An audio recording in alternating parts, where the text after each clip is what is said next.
but, une équipe italienne, une équipe réputée pour sa rigueur absolue. Vous avez passé des semaines entières à concevoir un plan tactique vraiment millimétré. Le fameux catenaccio moderne, quoi. Exactement. Le but, c'est de neutraliser un géant de la Première Ligue. Tout est en place, le coup d'envoi est donné, et là, en l'espace de, 7 petites minutes, tout votre système défensif s'effondre totalement. Ah ouais, une vraie implosion. Voilà, une implosion. Et pas parce que l'adversaire a soudainement couru plus vite ou sauté plus haut, non, mais parce que votre propre cerveau vous a trahi. Le plan a littéralement implosé de l'intérieur. C'est fascinant. Et c'est exactement ce qu'on va disséquer aujourd'hui. Tout à fait. Et c'est un match qui mérite qu'on s'y attarde. On se penche donc sur ce quart de finale aller de la Ligue Europa Conférence, la C4, le match qui a opposé Crystal Palace à la Fiorentina. Et l'objectif de notre décryptage d'aujourd'hui, c'est vraiment de comprendre l'anatomie de cette démonstration de farce.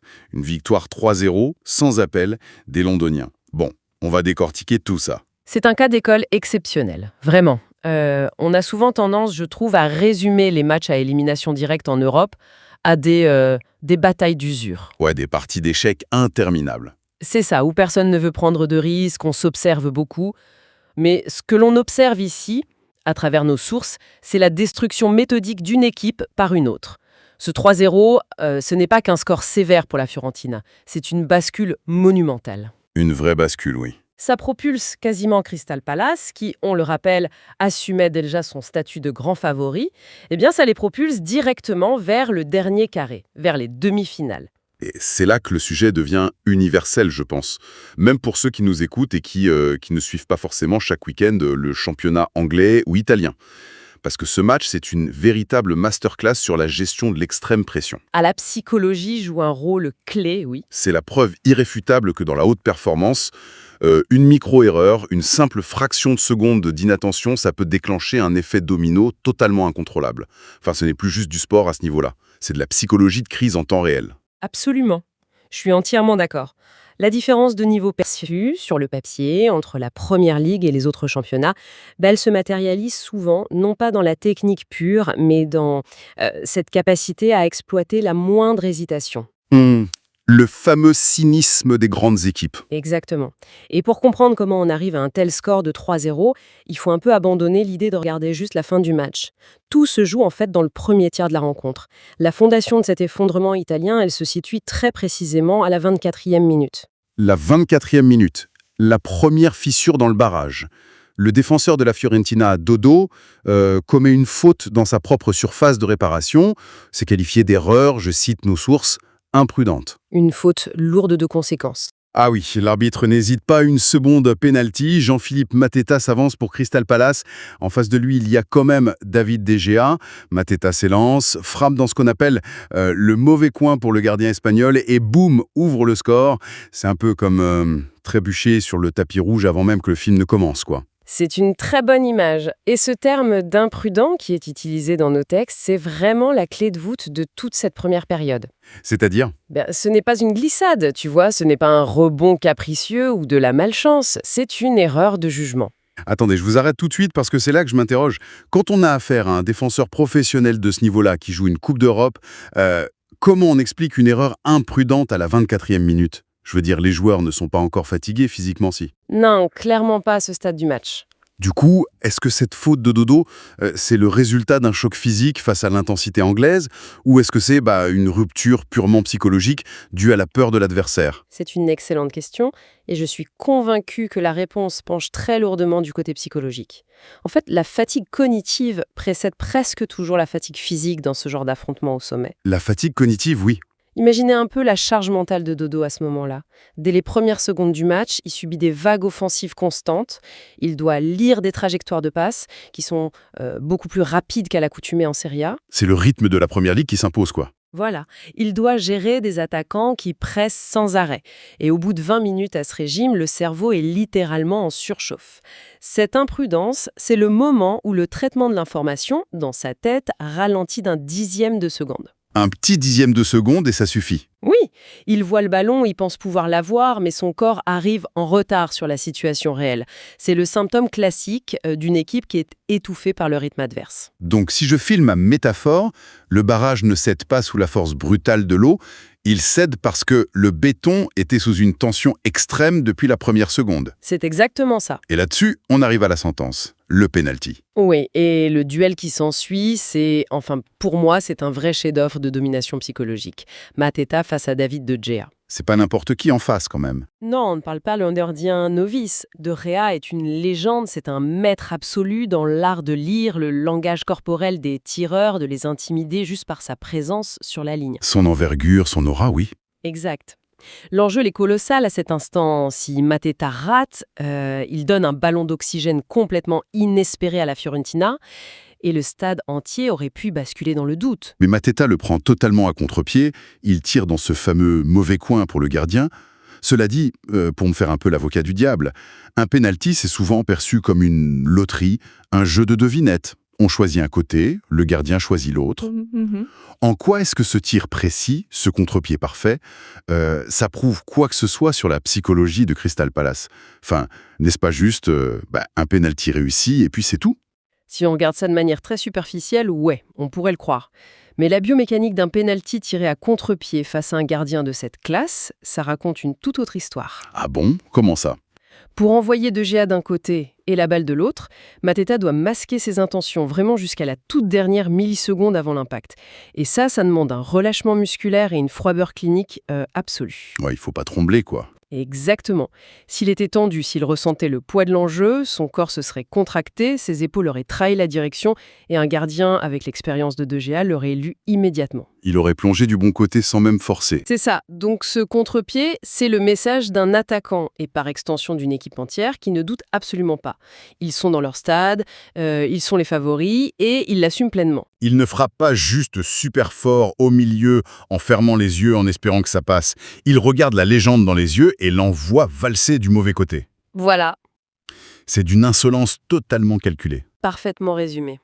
Et cette certitude, cette arrogance technique, on pourrait dire, elle a un effet dévastateur sur l'équipe qui l'a subie.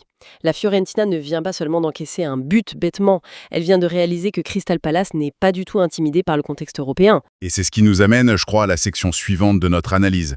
Parce que cet effondrement mental, il ne s'arrête pas là. Au contraire, il s'accélère. 7 minutes plus tard. Seulement 7 minutes, oui. On est à la 31e minute du match. Et là, l'armature tactique italienne, qui est supposément le grand point fort de cette équipe, elle vole littéralement en éclats. Le fameux piège du hors-jeu qui se referme sur son propre créateur. Exactement. L'action est décrite de manière très clinique dans nos sources. Le défenseur brésilien de la Fiorentina intervient trop tardivement.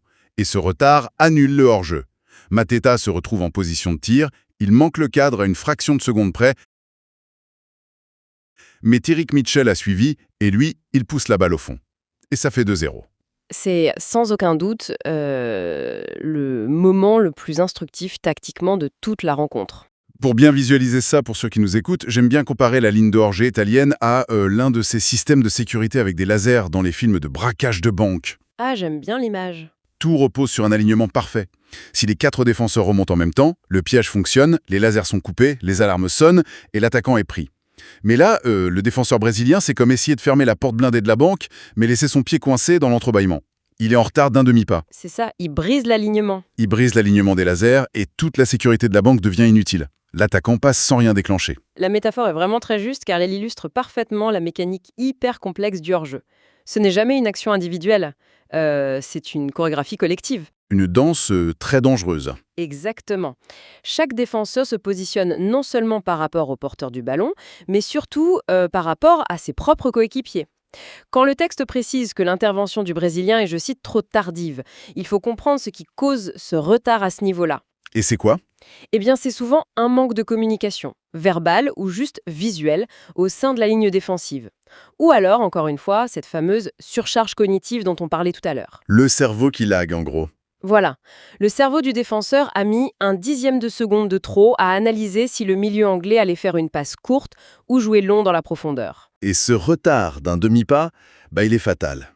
Mais ici, j'ai envie de vous provoquer un petit peu. On parle de domination tactique, du génie de Crystal Palace. Mais sur l'action en elle-même, Mateta, il rate son tir. La passe arrive, le hors-jeu est cassé, et à une fraction de seconde près, selon les notes du match, il se manque. Oui, il ne cadre pas. Et c'est Mitchell, un autre joueur qui arrive de derrière, qui marque. Honnêtement, est-ce qu'on n'essaye pas d'habiller en grande masterclass tactique ce qui ressemble quand même beaucoup à un énorme coup de chance? Genre un raté qui se transforme miraculeusement en passe décisive. Je comprends tout à fait pourquoi on pourrait voir les choses sous cet angle, c'est légitime. Mais au très haut niveau européen, réduire cette action à de la simple chance, ce serait passer à côté de l'essence même du football moderne. D'accord. Il faut qu'on explique pourquoi Mitchell se trouve très exactement à cet endroit-là, à ce moment précis. Parce que ce n'est pas une coïncidence. Je suis curieux, alors prouvez-moi que ce n'est pas juste un gros coup de bol. Eh bien, tout réside dans l'organisation offensive d'une équipe qui domine totalement son sujet. Les équipes de Première Ligue, et Palace le démontre brillamment ici, elles sont entraînées à attaquer en meute. En meute? Oui. Quand Mateta plonge dans le dos de la défense, parce que le hors-jeu est brisé, les autres joueurs de Palace ne s'arrêtent pas pour le regarder faire son action. Ils anticipent ce qu'on appelle les seconds ballons. Ah, les ballons relâchés par le gardien ou déviés, c'est ça? C'est ça. Ils savent que le gardien peut faire une parade réflexe, que le ballon peut heurter le poteau, ou comme ici, que l'attaquant peut rater sa frappe d'une fraction de seconde. Donc ils suivent l'action. Exactement. Tyrick Mitchell, il fait un effort de course sur peut-être 60 mètres à pleine intensité, précisément pour cette fraction de seconde de chaos potentiel. L'entraîneur de Crystal Palace a mis en place une structure tactique où l'erreur de finition est anticipée. C'est fou de penser le jeu comme ça. Donc oui, Mateta rate son geste initial, mais Mitchell qui surgit au deuxième poteau pour corriger le tir, ça, c'est le résultat d'une discipline de fer. C'est l'illustration d'une équipe qui est largement au-dessus, comme le soulignent d'ailleurs les analyses de nos sources. L'Italien a été paresseux mentalement en s'alignant en retard, et l'Anglais, lui, a été acharné en poursuivant l'action jusqu'à la ligne de but. Ah, je vois mieux. C'est un peu comme la différence entre espérer gagner au loto en achetant un ticket et acheter directement le casino. La chance joue un rôle sur le rebond précis du ballon, on est d'accord, mais le fait d'être présent en nombre dans la zone de probabilité maximale, c'est le fruit d'un vrai système.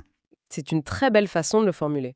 La Fiorentina s'est arrêtée en pensant que le hors-jeu était acquis ou que l'action était finie, tandis que Palace a joué jusqu'au coup de sifflet. Exactement. Et le contraste sur le terrain est saisissant. D'un côté, une erreur de désynchronisation totale, de l'autre, une synchronisation agressive. À 2-0, après seulement une demi-heure de jeu, le match n'est plus seulement mal embarqué pour la Fiorentina, il est psychologiquement enterré. Le plan de jeu initial italien n'existe tout simplement plus. Et c'est ce qui rend la suite tellement intrigante, je trouve. Parce qu'à 2-0, avec un avantage pareil acquis si vite dans le match, Crystal Palace aurait tout à fait pu refermer le jeu, gérer le rythme, faire tourner la balle à 10 derrière. Oui, s'économiser. Voilà, économiser les organismes pour le championnat de Première Ligue qui est exténuant tous les week-ends. Mais on passe d'une victoire très confortable à ce qui est écrit dans nos sources comme une véritable correction. Le mot n'est pas faible. Et pour administrer cette correction, on entre carrément dans le territoire des stars. Le troisième acte de ce match, il met en lumière un joueur dont l'impact, il dépasse largement ses seules touches de balle. Le coup de grâce porté par des joueurs en pleine confiance. Exactement. En toute fin de match, Daichi Kamada adresse une passe millimétrée et Ismail Assar vient fusiller le gardien pour le 3-0. L'estocade finale. Ce qui est captivant ici, c'est le mot très spécifique utilisé pour décrire l'allié sénégalais dans l'analyse de cette performance. Nos sources le qualifient d'inévitable. Inévitable, c'est fort. Il est inévitable. Et ces statistiques le prouvent. Ce but, c'est son 6e dans cette seule Ligue Europa Conférence et son 16e de la saison, toute compétition confondue. C'est le genre de volume de but qui change complètement la perception même d'un joueur par ses adversaires. Et c'est très exactement là-dessus que j'aimerais qu'on s'arrête un instant. Ce concept de joueur inévitable. C'est un terme qu'on utilise souvent pour, des méchants de films d'action ou des forces de la nature. Talos, par exemple. Oui, Thanos. Mais tactiquement, sur un terrain de football de 105 mètres sur 68, comment ça fonctionne concrètement, cette gravité d'un joueur à 16 buts? Est-ce que le simple fait de savoir qu'il rôde sur le terrain, ça modifie la géométrie de la défense italienne? C'est une notion fondamentale du sport de haut niveau. Vraiment. C'est ce qu'on appelle la distorsion spatiale créée par le talent. La distorsion spatiale, carrément. Oui. Quand une équipe affronte un joueur comme Ismail Assar, avec sa vitesse foudroyante et sa capacité de finition chirurgicale qui est largement prouvée par ses statistiques